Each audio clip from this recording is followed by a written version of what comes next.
ಹೇಳ್ರಿ ಏನಾದ್ರು ಇದ್ರೆ.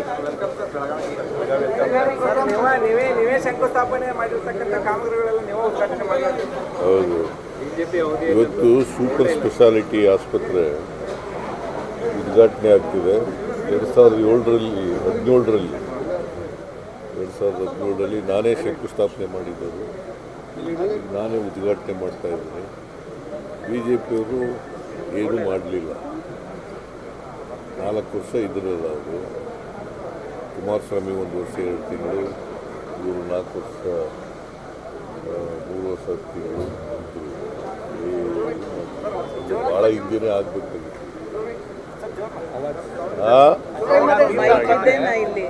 ಜೋರಾಗಿ ಕೇಳ್ಬೇಕಾ? ನಿಮ್ಗೇನು ಕೇಳಿಸ್ತಾ ಇಲ್ವಾ?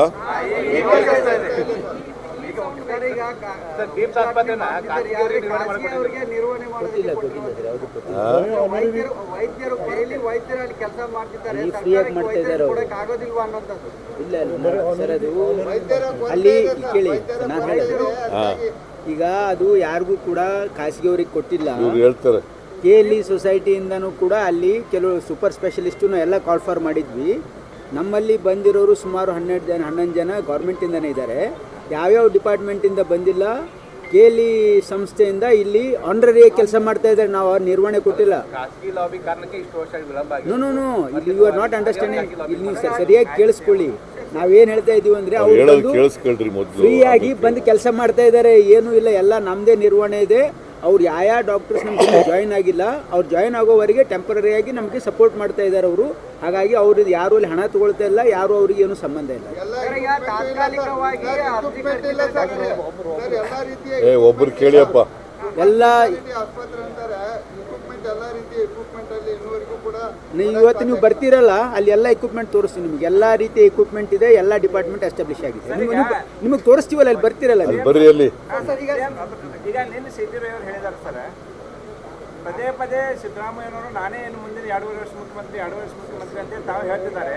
ಹೈಕಮಾಂಡ್ ವೀಕ್ ಆಗಿದೆ, ಹೈಕಮಾಂಡ್ಗೆ ಸಿದ್ದರಾಮಯ್ಯನವರು ಸೆಡ್ ಹೊಡೆದಿದ್ದಾರೆ ಅಂತ ಸಿದ್ದರಾಮಯ್ಯವರು. BJPಯವ್ರಿಗೆ ಯಾಕೆ ನಮ್ಮ ಪಕ್ಷದ ಬಗ್ಗೆ ಅಷ್ಟೊಂದು ತಲೆ ಕೆಡಿಸ್ಬೇಕು? ಅವ್ರು ಕೆಲಸ ಮಾಡೋದು ಬಿಟ್ಬಿಟ್ಟು ನಮ್ಮ ಪಕ್ಷದ ಆಂತರಿಕ ವಿಚಾರಗಳ ಬಗ್ಗೆ ಯಾಕೆ ತಲೆ ಕೆಡಿಸ್ಬೇಕಾರೆ? ಯಾಕೆ ತಲೆ ಕೆಡಿಸ್ಕೊತಾರೆ? ಅವ್ರು ಯಾರ್ರಿ ಅವರು? ಈ ಸೀಟ್ ಅವರ high command. I do not want to reply BJP's ಕೊಯ್ರಿ. ಸರಿ, NDRF ಅನುದಾನವನ್ನ ಕೇಂದ್ರ ಕೊಡ್ತಾ ಇರುವಂತಹ NDRF ಅನುದಾನವನ್ನ ಗ್ಯಾರಂಟಿ ಯೋಜನೆಗಳಿಗೆ ಬಳಸ್ಕೊಳ್ತಾ ಇದ್ದೀರಿ ಅಂತೇಳಿ ಆರ್ ಅಶೋಕ್ ಅವರು ಆರೋಪ ಮಾಡ್ತಾ ಇದ್ದಾರೆ. ಮತ್ತೆ ಅದನ್ನೇ ಹೇಳಿದ್ರೆ ನಿಮಗೆ NDRF ದುಡ್ಡಿದೆಯಲ್ಲ, ನ್ಯಾಷನಲ್ ಡಿಸಾಸ್ಟರ್ ಫಂಡ್, ಅದನ್ನು ನಾವು ಯಾವತ್ತೂ ಕೂಡ ಗ್ಯಾರಂಟಿ ಯೋಜನೆಗಳಿಗೆ ಬಳಸ್ಕೊಳ್ಳೋದು. ಗ್ಯಾರಂಟಿ ಯೋಜನೆಗಳಿಗೆ ಅವರಿಗೆ ಒಂಥರ ಕಾಮಾಲೆ ರೋಗ ಇದ್ದಾಗೆ ಅವ್ರಿಗೆ. ಗ್ಯಾರಂಟಿ ಯೋಜನೆಗಳು ಸಕ್ಸಸ್ ಆಗ್ಬಿಡ್ತಲ್ಲ. ಇಲ್ಲಿ ಕರ್ನಾಟಕದಲ್ಲಿ 2.5 ವರ್ಷದಿಂದ ಸಕ್ಸಸ್ ಆಗಿಬಿಡ್ತಲ್ಲ, ಅದರಿಂದ ಅವರು ತಳಮಳ ಮಾಡ್ಕೊಂಡ್ಬಿಟ್ಟಿದ್ದಾರೆ, ತಳಮಳಗಾಗ್ಬಿಟ್ಟಿದ್ದಾರೆ. ಸೊ ಹಾಗಾಗಿ ನಮ್ಮನ್ನು ಕಾಪಿ ಮಾಡ್ತಾ ಇದ್ದಾರೆ. ಈಗ ಬಿಹಾರದಲ್ಲಿ ಏನು ಮಾಡಿದ್ದಾರೆ,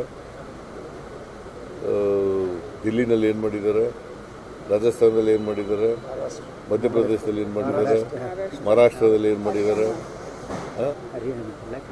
ಹರಿಯಾಣದಲ್ಲಿ ಏನು ಮಾಡಿದ್ದಾರೆ. ಇದೇ ನರೇಂದ್ರ ಮೋದಿಯವರು ಯಾವ ಕಾರಣಕ್ಕೂ ಕೂಡ ಇಂಪ್ಲಿಮೆಂಟ್ ಮಾಡೋಕ್ಕಾಗಲ್ಲ ಅಂತಂದು ಗ್ಯಾರಂಟಿ ಯೋಜನೆಗಳು ನಾವು ಮಾಡಲಿಲ್ವ?